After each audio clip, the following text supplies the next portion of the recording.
Welcome to Sound Bites, hosted by registered dietitian nutritionist Melissa Joy Dobbins.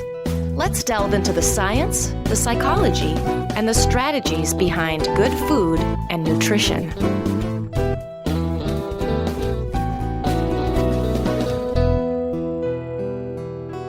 Hello, and welcome to the Sound Bites podcast. Today's episode is about prebiotic fiber, what it is, potential health benefits, where you can find it in foods, beverages, and supplements, what to look for on labels, and more. We are submitting this episode to the Commission on Dietetic Registration for one free continuing education unit for registered dietitian nutritionists, dietetic technicians, and certified diabetes educators. So if that is of interest to you, please go to my website at soundbitesrd.com for more information. Commercial support has been provided by Comet, a company specializing in prebiotic dietary fiber ingredients. My guest today is Hannah Ackermann. Hannah has over a decade of experience working within the intersection of nutrition and business. As a registered dietitian and Monash University low FODMAP trained RD, Hannah uses her expertise in nutrition to direct Comet's clinical trial strategy and educate people on the benefits of prebiotics, including understanding differences among the ingredients, health claims, and labeling. Welcome to the show, Hannah. Hi, thank you so much for having me. And congrats on 10 years for the podcast. I think I saw that. Thank you so much. Yes, a pretty big milestone. I did not see that coming. And I feel like 10 years ago, there weren't as many podcasts out there. So you were kind of ahead of the curve. So congrats. Thank you. Yeah, it's exciting. I always say I have no shortage of interesting topics and guests like you. So I feel like we're just going strong, and maybe another 10 years. Who knows? Yeah. Well, I would love for you to share with our listeners more about your background and the work you do and any disclosures to note. Yeah, so I'll get the disclosure out of the way. I do work for Comet, the company that you just mentioned specializes in manufacturing prebiotic dietary fibers for use in food, bevs, and supplements. I wanted to get that out of the way. But that being said, I'm going to have my RD and science hat on today, and I'll be as unbiased as I possibly can be. A little bit about my background. I always knew that I really was interested in nutrition, but a clinical nutrition career working in private practice or a hospital wasn't for me. Mm-hmm. In undergrad, I actually studied journalism along with nutrition science, which got some interesting looks from my advisor, but I knew there had to be some kind of path where I could combine my love of writing with my love of nutrition, and that's where I ended up. I ended up getting an MBA in marketing later as well when I started working more on the food business side, just to better understand from a marketing perspective how these businesses see things. When I started out as an RD, I worked in nutrition consulting and product development for leading CPG food companies at PR firms. This was a really good learning experience because I pretty much immediately was lucky enough to work with some of the largest CPG food companies in the country. And for our listeners who don't know what CPG means. Oh, sorry, consumer packaged goods. I won't name any of the brands specifically, but I think you can guess, like major cereal brands, things like that. Mm-hmm. And I was able to get a really good insight into how these large food brands actually prioritize nutrition in their business. Unfortunately, it's not one of the higher things they prioritize, especially when they're looking to trim budgets. So that was just really interesting to see how they look at it when developing and selling their products. I then went on to work at Mintel, which is a consumer insights company where I analyzed consumer survey data, point of sales data, and market trends to help companies develop products that deliver on what consumers say they want, which any RD that's worked in private practice knows this. What consumers say they want in surveys or tell an RD what they want to eat is very different than what they actually buy. Mm-hmm. So this paradox was really interesting to me, that consumers were saying they wanted to buy healthier foods, but then when they actually went to buy them, they weren't. Mm-hmm. And that's one of the things that motivated me to work at a food ingredients company where I do now at Comet, because my chief aim at Comet really is to help the customers we work with develop healthier products that include more dietary fiber. Mm-hmm. And to do that, it's about taste, it's about cost, and it's about nutrition, all three of those things. So yeah, the trifecta. At Comet, I wear a lot of different hats. Like today, for example, I had a call this morning with our scientific advisory board, which is the microbiome researchers that we ask questions to when we're designing clinical strategy.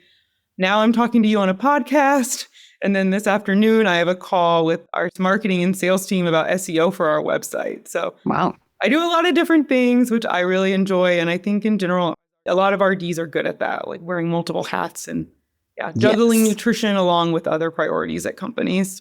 Absolutely. Well, very interesting background. Thank you for sharing that. And before we jump into the conversation on prebiotics, I want our listeners to know you've shared some excellent resources that I will link to in the show notes at soundbitesrd.com. This topic, I've had this on the podcast before. I've attended many sessions about prebiotics, probiotics, and postbiotics and synbiotics, but I always need like a refresher on this, and it can get really, really sciencey. So I'm looking forward to our conversation, but I think these resources that you've shared will just help reinforce this information for people. So let's start with some definitions of the different biotics. Yeah, definitely. And part of the issue, I think, with these definitions and different things is it depends who you ask. So for the sake of this conversation, I'm going to reference ISAP, which you included some resources to in your show notes. ISAP is a scientific organization, not a trade organization. And they're really dedicated to helping everyone, especially from a clinical perspective, better understand probiotics, prebiotics, and the microbiome space. Yeah, so that's the International Scientific Association for Probiotics and Prebiotics. Yes. So their definition of a prebiotic, I'll give the very sciencey one first, and then I'll break it down, is a substrate that is selectively utilized by host microorganisms conferring a health benefit. So in simpler terms, prebiotics are a food for the beneficial bacteria in our gut, helping them confer a health benefit. And there's a number of different health benefits. The ones most notably for prebiotics and probiotics you probably heard of are improved digestion, immunity, things like that. So that's the generation of a prebiotic. I like to tell people it's like fertilizer for the gut. If you think of it, it helps make the optimal environment for good microbes to proliferate. And your end goal is always to have more good bacteria in your gut than bad bacteria. Having that better balance is really what leads us to better microbiome benefits. Okay, great. And can you help us differentiate between prebiotics and probiotics? Yes. So probiotics are the live microorganisms or microbes that confer a health benefit in our gut. The ones that people are probably most familiar with are lactobacillus and bifidobacteria. I will say I'm much more of a dietary fiber and prebiotic expert than I am probiotic or postbiotics or synbiotics, which I can touch on briefly too. Yeah, that would be great. I do have definitely some related episodes on this topic, and one in particular on postbiotics. But if you could just kind of touch on that briefly. And then I also have one or two related to symbiotics. So if you could just kind of explain the basics. Yeah, so a postbiotic is inanimate microorganisms and their components that confer a health benefit in the gut specifically. So these are like non-living metabolites that you can digest. I'll leave the definition there and let your listeners listen to another expert on it. And then synbiotics, I have a bit more familiarity with. Synbiotics are a mixture of live microorganisms and their substrates that confer a health benefit. There's two types, and I think this kind of helps people better understand what a symbiotic is. One is complementary. This is when you administer a probiotic and prebiotic that work independently. And then there's also synergistic symbiotics. This is when you pair them so they have an enhanced effect together. One effect of prebiotics can be that it can help protect the probiotic so it survives in the gut and actually gives the health benefit at the part of the digestive system where it's really needed to. Great. And we are focusing on prebiotics today. I know that prebiotics have something to do with fiber, but if you could explain that, that would be great. People used to say all prebiotics are fibers, but not all fibers are prebiotic. And that statement actually has changed a bit because now there are things like substrates that we've identified that are not fibers that actually do have prebiotic benefits. Okay. But the last part, that not all fibers are prebiotic, is still true. So dietary fibers, we know, are the indigestible carbohydrates that you eat that go through your system without breaking down into energy. So they don't provide calories to people when they eat them. And then there's a specific subset of dietary fibers that are soluble dietary fibers, not insoluble. And these can be selectively fermented by gut microbes and confer a health benefit. And we call these prebiotics. So what makes a fiber prebiotic is that it resists digestion in the upper GI tract. It can be fermented by gut microbes, and it confers a health benefit. And some examples of prebiotic fibers you could look for on label are inulin, fructooligosaccharides, galactooligosaccharides, GOS, commonly known as things like arabina, which is an arabinose island or wheat fiber extract, and then resistant starches. And there's a number of resistant starches on the market as well. Okay. Some things that are not prebiotic fibers, but insoluble fibers, are things like cellulose, lignin, wheat bran, things like that. But these dietary fibers are still very beneficial in our digestion, as we know. They're just not fermented by gut microbes, giving a health benefit. Okay, great. So I'd like to talk about what the research overall is showing regarding the potential health benefits of prebiotics. Yes. So this is still a relatively new area of science, just looking at clinical science as a whole. But there are some things we know for sure that I think are important for especially the RD listeners. The evidence is strongest for the digestive and immune support of prebiotics. And by that, I mean digestion support can include increasing beneficial bacteria, such as bifidobacteria, lactobacillus, or Akkermansia, which helps enhance our microbiome diversity. Good to have a lot of different microbes in there. They also can help with constipation and improving stool consistency, and can help with IBS management. Irritable bowel syndrome. Yes. And then secondly, immune modulation. There's a couple different ways that prebiotics can affect this that are well documented in science, most notably by looking at inflammation markers. So just helping with like systemic inflammation, reducing it throughout the body. There are some newer areas of health benefits that clinical trials are still looking at. There are some great clinical trials on these for certain strains of prebiotics. It's important to note that all of these health benefits are really the prebiotic type specifically. You can't have just an overarching term that, all prebiotics do these things. Mm-hmm. It really is specific to the individual prebiotic and what research has been done on it to show the benefits. So some prebiotics have been shown to have metabolic health benefits. So things like insulin sensitivity and glycemic control, triglycerides, cholesterol. Some prebiotics like inulin have been shown to enhance calcium and mineral absorption, especially in adolescents and postmenopausal women.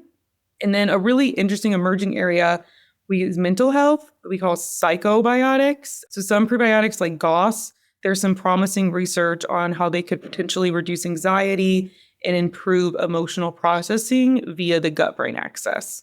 But again, the bottom line for RDs, I'd say the evidence on digestive health and immune modulation for some specific strains of prebiotics is really strongest. And then these metabolic and other benefits, depending on the prebiotic and its amount of clinical research, it's possible.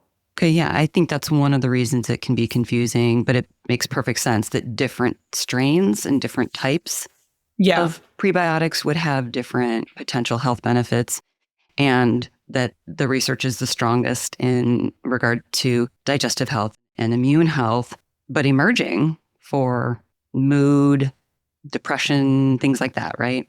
Yeah. And part of the reason is just we've figured out so much starts in the gut, right? Like, we know we eat, it's just an important part of our entire body. And we no longer know there's a gut-brain axis. We know there's a gut access to pretty much every component of our body. It's really interesting just how much the microbiome really affects our overall health and what research is continuing to show. So I have a feeling in another 10 years that this health benefits part will be even longer and more robust. It's just, especially at where I'm coming from a brand that makes claims, it's so important that we have good clinical research before we're necessarily saying that all these claims should be put on pack. Exactly. And you mentioned the gut-brain axis. I was reading in one of the resources that you provided, there's a gut-liver axis, gut-skin axis, gut-kidney axis, and even more. And it also speaks to your comment about these health benefits that are being researched have to do with, I don't know if mechanism is the right word, but like inflammation. Mm-hmm. Inflammation is connected to certain health outcomes, and certain prebiotics are beneficial in reducing inflammation along those lines, right? Yeah, and that's a really interesting area of the science because researchers have found for unhealthy populations, and by that I mean not only people that are obese, but also diabetic or other health conditions, is that they have low-grade inflammation throughout their entire body. It's a really interesting growing area of research. And it seems like the microbiome has a very big role in helping with low-grade inflammation and strategies to help target that. It's really interesting. One trend that I find, I don't want to say troubling, but something that I think could become a concern in growing years is just how much people are overeating protein or are on super high protein diets and what that's going to do to inflammation throughout their body and their colon long term for their health. I definitely believe in personalized nutrition. I think that, a diet that works for one person to help manage their health might not necessarily work for another, and that it is kind of about finding what works for you. But the high protein diets in particular, that trend, I'm just a little weary about what the long-term effects are when people are doing that, because a lot of times they're cutting out carbohydrate-rich foods that contain these really important fiber and prebiotics and plant compounds that we know have really good inflammation effects throughout the body and help with digestion and all these different things, especially related to colon health. So that was going to be my next question to you is it's not necessarily the high protein, but that those foods may be replacing a variety of carbohydrate sources that would be providing a variety of fibers, right? Yeah. I think NERDs know that the dietary guidelines were made for a reason. And there's a reason we have all the different food groups, and that each food group does kind of have a special place for providing some minerals, micronutrients, and macronutrients. And that when people cut out one, it can be difficult to fill those nutrition gaps. I think there's that issue, but there also just is the issue that when you're eating a lot of protein and it's being fermented in the gut, there are some negative things that happen with protein fermentation in the gut. Even plant-based proteins, it's true. So it's just something for people to think about that are on high protein diets, how they're going to still get that balance and make sure they're having a good gut health. And I think this is going to be something that as more people are taking on these high protein diets, we're going to see more of an emphasis on in nutrition research in the future. Okay, great. And you mentioned the dietary guidelines, and one of the tenets of that is variety. Mm-hmm. And I think maybe the dietitians listening might know this, and maybe some listeners as well, other listeners, but I think it bears repeating. Could you speak to the importance of variety and really articulate that? Because I think it kind of gets glossed over or forgotten. Yeah, and I'll talk about it specifically with the microbiome. So diversity in the microbiome is very important. You need different microbes living in there because they do different things. And in order to have different microbes in those diversity, you actually need a diverse amount of food for them. One prebiotic isn't necessarily going to be able to be a substrate or fermented by every type of bacteria. There are certain prebiotics that certain probiotics or good bacteria break down in the gut. And in order to ensure that, you really need a diverse amount of plants in your diet or supplements with different prebiotic fibers that you're taking to make sure that you're keeping that diversity present. For example, there's a bacteria Akkermansia that we know is really important for leaky gut. So leaky gut's kind of the consumer jargon term for just gut intestinal permeability. You really want to keep that mucus layer on your gut healthy. And Akkermansia has been a strain that's shown to really help that. But not all prebiotics promote Akkermansia growth. So that's why just having a diverse plants in your diet and prebiotics are so important. So you're making sure that some of the Akkermansia microbes do have that good fertilizer, the prebiotics that help those grow. Okay, great. Are there any approved health claims for prebiotics? Yes. So depending on the prebiotic, there are arabina, for example, the product Comet Cells. We have a metabolic health claim. So it's been shown to help support healthy blood sugar levels. There are also just general digestive health claims, like help support digestive health. I've seen immune support claims on certain prebiotics, and then I've seen some cognitive health claims on certain prebiotics. I'm not going to speak to those specifically, but they do exist, just not for our product yet. Okay. Maybe someday we'll do a clinical trial that shows those endpoints, but we haven't yet. Partly just because some of those endpoints, having one clinical study that shows, I don't know if we'd feel comfortable making a claim on pack around unless There's a very, very, very strong evidence within the one clinical trial. Generally, you want to do a series to see a benefit before you put something on pack. And there's regulations on what you can put on the package, right? Yes, exactly. And so what trends are you seeing regarding consumer interest in biotics? You mentioned having worked with Mintel and consumer insights, and I talk about consumer insights a lot on the podcast and can totally appreciate your comment about what consumers are saying may not always match up with purchase data.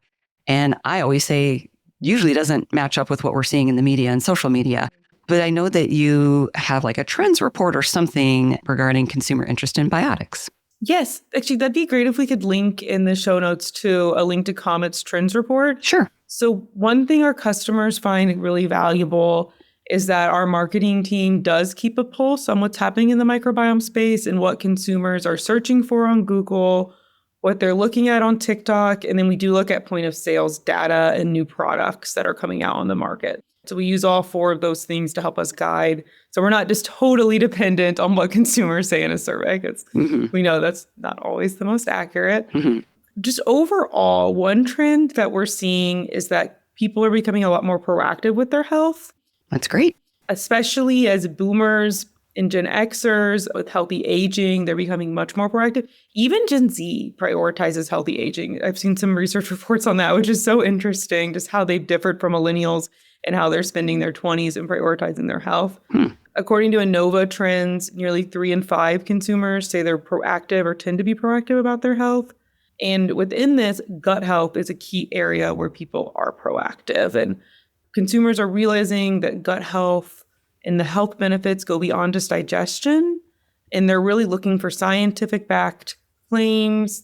And they're also looking for convenience, how they're taking it. So they're not just looking for a powder supplement. They're looking for gummies, bars, Olipop soda, things like that that make it more of an exciting and accessible space. One trend within this I'd love to chat about is gut talk. I don't use TikTok very often just because it's such a time suck, but I do like going on gut talk and seeing what people are talking about. Okay, what is gut talk? So gut talk is a hashtag on TikTok. Okay. And it's a huge area of TikTok. Over 112 million average views on gut talk hashtag related post every week on TikTok. Wow. Yeah. And most of these are centered around things like weight loss and bloating, which aren't that surprising. That's key areas of consumer interest. But some of them go really deep into the science, and people just showing like how interested this subset of consumers are in understanding their digestive health and how it relates to their body. It's really fascinating to me, just how interested in the science people are. Do you think one of the reasons people are interested in this proactive approach and gut health is because they can see immediate benefits? There may be long-term benefits as well, but at least they also have those immediate benefits that they can see. I think so. And I also just think that in general, constipation, IBS, those conversations around those are becoming less taboo. I wish when people went to the doctor, the 5th vital sign was, what are your poops like? What's your stool like? Because it's such an important question for our health, but it makes people really uncomfortable, unfortunately. You know, so many women in particular deal with IBS and constipation. Yes. 10 to 15% of the population is thought to have IBS. And within that, 60% of those are generally women. And especially for postmenopausal women or women dealing with any type of hormone fluctuations, constipation and IBS are big issues for them, just in their overall health. And it's good that those conversations are becoming less taboo. And I think gut talk and just those different forums has helped normalize that people realize, oh, it's not just me. This is actually something that's affecting a lot of people. And let's hear what they're finding for solutions. Actually, it's a great manifestation of this trend. Belly Welly is a company that sells powder supplements and other type of gut health supplements. They had this whole campaign and billboard around hot girls have IBS. They literally had a huge billboard, hot girls have IBS. They had wristbands. It was so stickers. And after they had that campaign, they reported that their sales went up 40% for their products. Wow. So I think it's just eliminating that stigma around IBS, IBD, and just constipation and gut health in general, because it does affect so many people. Yeah, that reminds me of a product, you know, and again, this isn't, we're talking about products that like we don't have any relationship to, but Regular Girl was a probiotic supplement, and even just such a clever name. I know a dietitian colleague of ours worked a lot with that company. I don't know if she still does, but giving presentations on like, yeah, what is your poop supposed to look like? And what does that mean? And just being regular, making it less taboo, like you said, normalizing the conversation, right? Yeah, I think for supplements, weight loss benefits or constipation or regularity benefits, just I think people can see. There's a lot of benefits when you take things that, maybe it's working. I don't know. But yeah, those are definitely something, hopefully you see every day for the gut health benefits. But right. It's something people really value for sure. And then looking at new product releases. And when I say new product releases, Mintel keeps a pulse on global new products that come out on the market. And they've seen a steady increase in products with a digestive health claim over the last year. And in particular, a prebiotic health claim. From Q1 2024 to Q1 2025, there was a 45% increase in products making a digestive health claim and 113% increase in products making a prebiotic claim. Wow. So this means on label, they're actually making a prebiotic claim. That shows that brands believe that consumers find value in prebiotic and understand when they see that claim on label what it means, which I think is huge because 5 years ago when I started at Comet, I don't think most people, if they saw a prebiotic pack claim, would know what that means. They probably would think, it's probiotic, maybe it's good for my gut, but there's definitely a lot more education around prebiotics than ever before. And it's in so many more formats, like Olipop soda and Poppy soda, snack foods, bakeries. It's really moved out of the supplement powder space. Right, into the foods, it's functional foods and beverages. So one other trend I think that's leading people to be more interested in fiber and digestive health is GLP-1. I love talking to RDs in the clinical space or practitioners in the clinical space about how GLP-1 drugs have affected patients and what they're seeing, what they're hearing about symptoms, just because it really has exploded. It's just so interesting to me what the long-term effects of these drugs and medications are going to be on, and if people are going to be able to be on them long-term, and how it's just going to affect the food industry. We're already seeing that snack food sales are down, according to major food companies, which is something that I think most RDs are probably happy about. Most packaged snack foods aren't really the healthiest. And at the same time, there are some food categories that have increased sales, and those are high protein ones like Greek yogurt, cottage cheese, nutrition shakes, meat snacks. All of those product categories are actually going up as these other snack food products go down. Now, I wish more of these categories and snacks that were going up had more fiber. Right. And I'm hoping that might happen because that is one thing that people on GLP-1 drugs need more of is fiber. Right. They're eating less in general. They need to make sure everything they're eating is super nutrient dense, including not only protein to help them not lose muscle, but also fiber to help their digestion and help them keep regular, because one of the side effects of GLP-1 drugs is constipation, diarrhea, and other not great microbiome side effects. Yeah. I feel like I've seen GLP-1 related topics with regard to food. Some foods saying, these are good for patients on GLP-1s. Is that what you're talking about? Like just nutrient dense foods? Or is there something else? Yeah, so there's a couple different ways the food industry is really seeing this GLP-1, as I want to say, market opportunity when they're developing new products. One is companion products. So when a company is developing a product, they're thinking about GLP-1 users and what they need while taking these drugs. So that could be a high protein nutrition shake or a fiber supplement to help them manage their symptoms and help them. Another category would be an alternative to GLP-1. So there are some products that claim to naturally increase satiety through GLP-1. Fermentable fibers do naturally help with satiety. They actually work within the GLP-1 and peptide YY pathways. Obviously, nothing is going to be as intense as taking a drug that's a systemic and goes into you. It'd be like a diabetic taking insulin versus a pre-diabetic just taking like a more fiber. It's a similar thing. You can't get as high a benefits, but you definitely can still target those pathways naturally through certain foods, including prebiotic fibers. And then the last way the food and beverage companies we're talking to are seeing this opportunity is creating products that help people when they come off GLP-1. Because I think staying on these drugs, at least from what I've heard from practitioners, long-term is very difficult.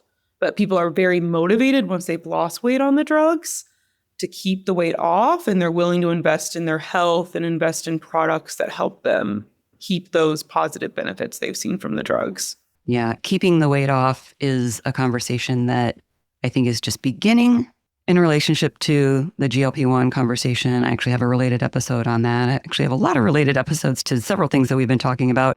I have a Gen Z survey episode, digital health literacy, IBS. So I'll put all those links in the show notes at soundbitesrd.com. Perfect. Speaking of IBS, let's talk about this Monash low FODMAP training that you've been through. And this, is it a certification that you have then? Yeah, so it's a certification through Monash. I receive CDR credits for it, which is always great. Mm-hmm. One of the most interesting things about the certification is that I got it thinking it was really going to be most concentrated on IBS, but there's actually a ton of good information about fiber in it in general, because fiber has such an important role within a low FODMAP diet and digestion. So the food science parts of it were really interesting. And then they also just have trainings on if you have a patient wanting to follow a low FODMAP diet, how to advise them, how to help them start the diet, and different things like that. So for dietitians more in a clinical practice. Okay, yeah. Can you explain what the diet is? Yes. So the low FODMAP diet is an eating plan that's designed to help people with irritable bowel syndrome, IBS, or other digestive issues. FODMAP stands for fermentable oligosaccharides, disaccharides, monosaccharides, and polyols.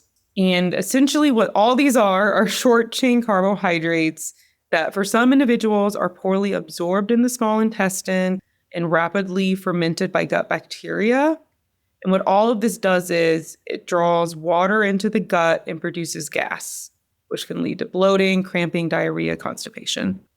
That's kind of the very clinical term for the low FODMAP diet, but essentially it's a diet for people that are dealing with IBS and are sensitive to these short chain carbohydrates, just to help them better manage their symptoms. Okay. And is it to eliminate those potential problematic fibers and then gradually introduce them back as tolerated? Yeah, so for everyone, it's a little different. Generally, how you approach the diet is you do elimination phases. So first you eliminate fructans, which is one of the classes of them, and see, am I doing better? Is this helping me? And then no, okay, well, that probably isn't the FODMAP that I really need to pay attention to. And you kind of go through the list, and then hopefully by the end you see, oh, it's actually only this one subset of FODMAPs that bothers me.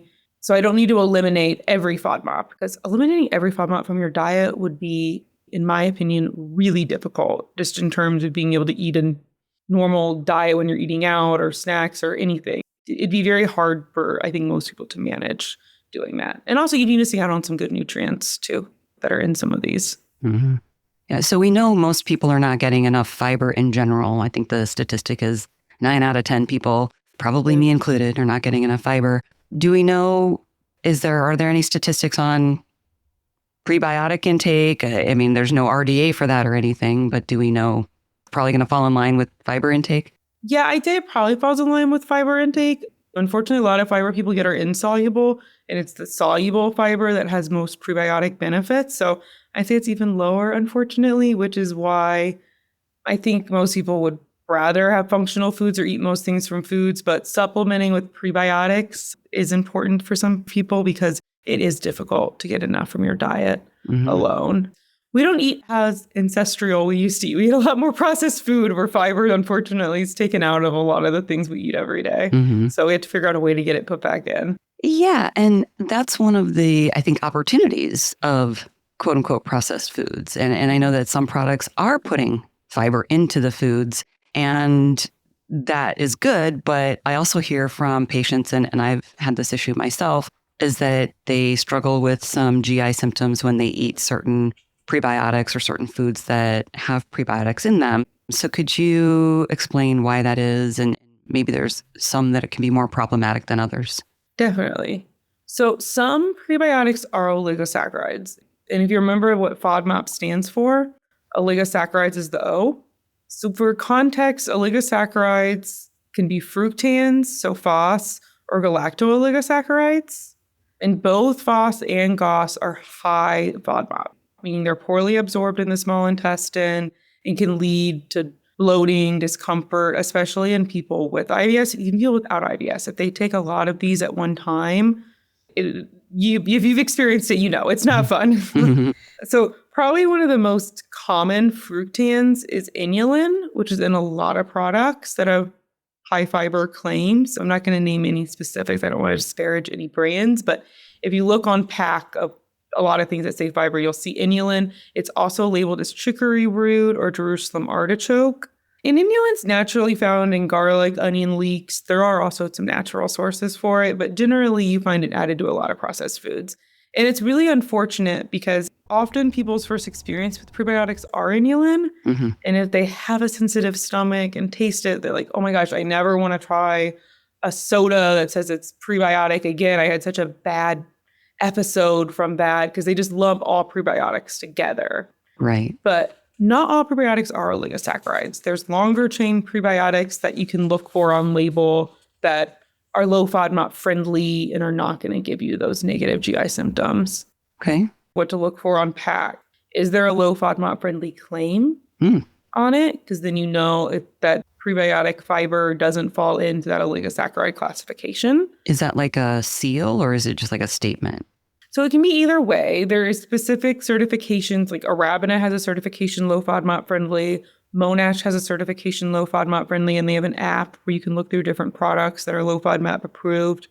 But then also when you're just looking at the fibers on pack, if you can identify FODs and GOS and what those look like. And then also if you can identify prebiotics on pack that won't have those issues. So some of those are sun fiber has a guar gum. So like in general, guar gums are low FODMAP friendly. They can be labeled as pack as partially hydrolyzed guar gum or different wording like that. Acacia fiber is well tolerated. Resistant starches, type 2, are well tolerated. And then arabinose island or wheat fiber extracts are also well tolerated. Yeah, that my clinical tip for RDs or anyone struggling with those is you kind of have to be an ingredient sleuth when it comes to fiber because or just take less. Don't have 2 bars the first time you try them. Yeah. Have 1 bar, half a bar, and see how your tummy feels. And then, decide if you want another one. Yeah, I was going to ask, because we do recommend that just for fiber in general is to gradually increase it, get plenty of water. So that works for these types of prebiotics as well. Yeah. Is to gradually increase them. Yeah, and we've found that in clinical studies too. If we're doing a clinical study with a population that's used to eating a high fiber diet, generally they do okay, even with FOS and GOS. They're not going to have a lot of tolerability issues. If you're dealing with a patient or a clinical study population where they're eating only 10 grams of fiber a day, they're probably going to be a lot more sensitive to some of these. But if they start eating more fruits and vegetables and other fibers, they might naturally work up to having a better tolerance. Right. Yeah, and in one of the resources that you provided for the show notes, it has a list of it's got quite a bit. It's got a list of prebiotic and microbiome terms. It lists out different types of prebiotics and the research-supported health benefits, dosage, sources, applications, but also has prebiotic levels in common fruits and vegetables and richest sources like, common fruits and vegetables. I noticed like broccoli and Brussels sprouts were one of the higher ones, pears, cherries. I don't know if you would consider them high, but higher than other sources. And then some of the richest sources are fennel, scallion, garlic, white onion, leek, and then that chicory root that you mentioned. So there's a lot of great information in that resource. Yeah, and for any patients that are, people in general that are looking to increase their dietary fiber, increasing fruits and vegetables in general is what's going to help you, and whole grains. Those plant sources, are definitely going to help you get there. But if you're eating a diet with a lot of high processed food, or you're like most people like me, and sometimes you do need a processed food to help to supplement to make sure you're getting all your needs. Yeah, there's a number out there now. I wish we all could eat, homemade foods with fresh fruits and vegetables for every meal. But that's just unfortunately not a reality for most of us. And that's where high processed foods, I think, actually can play a great role in helping supplement some of those. Yeah, absolutely. I would imagine frozen fruits and vegetables probably have similar, if not the same, prebiotic, but I don't know if the freezing process impacts that. I don't think it would. I haven't seen any research specifically, but from my understanding, a lot of times when you freeze food, it actually gets them at its peak freshness. So sometimes the nutrients can be higher than fresh food. Oh, yeah. I feel like I've read that somewhere. So I think with fiber, it probably would be similar. Okay. former supermarket dietitian here used to talk about Yes. that all the time. And I think that it's really important. Just like with fiber, we know people are not getting enough fruits and vegetables. And I think, in my opinion, one of the reasons is they think they have to be fresh. And if we can say, hey, the frozen's going to count, dried fruit, I'm sure is very good too. Yes, there's canned, which, if it's fruit, you want to look at, is it in its own juice? Is it in syrup? If it's a vegetable, is it no salt added and so on? All of those can count, and juices can count as well. May not have all the fiber, right? So definitely, I think there are ways to really encourage getting more fruits and vegetables. And to your point too, it sounds like if we try to get a variety of fruits and vegetables and grains with all these different types of fiber, food first, but we may need a supplement or some of these functional foods that have the fiber put in there. Yeah, I'm big on accessibility for people when it comes to food. It's so hard to eat 100% healthy all the time. And oh, yeah. Yeah. But that is my number one tip for people. Whenever they ask me what they find out I'm an RD and they're like, what's your one tip? And I'm like, eat more fiber. Mm-hmm. So whatever that means for you, fruits and vegetables, supplements, just eat more fiber. Mm-hmm. Number one tip for anyone looking to, make themselves healthier through diet. Agree. You can't go wrong with that. So tell us about the prebiotic fiber ingredient that your company works with. Yeah. So I mentioned oligosaccharides, which is a class of prebiotic fibers. And that really has to do with the chain length. Many RDs remember from clinical nutrition. Oligo means few, so it's a shorter chain. Our fiber is a little different. It's a longer chain. It has a lot of innate diversity within it. It's a polysaccharide in structure. And that longer and more diverse structure of it has many benefits. One being it's digested later in the gut, which means it's better tolerated. But when things are digested earlier in the smaller intestine, that's where you get a lot of those bloating and not great side effects. Mm-hmm. When they're fermented later, they have different health benefits and also just some tolerance benefits. The other nice thing about the longer chain is that from an applications perspective, so when we're working with food companies on developing products with our fiber, it helps our fiber survive longer within the manufacturing process. Mm-hmm. So where other fibers will degrade in a lot of conditions that are low acidic or high heat, such as bottling, pasteurization, the fibers break down into sugar, opposite of what people want when they're looking to add fiber to something. Ours will survive those conditions, so you can put them in a lot more things. And then there's a couple different health benefits for our product. As I mentioned earlier, we have a metabolic health claim and a digestive health claim, and then it's clinically shown to help support the growth of bifidobacteria, and it's clinically shown to be well tolerated, even if taken at 15 grams a day, which would be like 5 servings, because 3 grams is generally a serving of our product. So, yeah. And it's FODMAP friendly certified along with the tolerance. Okay. And what is it called? Our fiber is arabina. I should have probably led with that. Arabina prebiotic dietary fiber. We are a B2B company. So if you see it on pack, it's generally labeled as wheat fiber extract. Okay. So it is gluten-free. Oh, interesting. Yeah, because it comes from the stalk of the wheat, the grain, and it's the grain of the wheat that has protein and gluten. We just have the fiber part of the wheat, not the protein part. Interesting.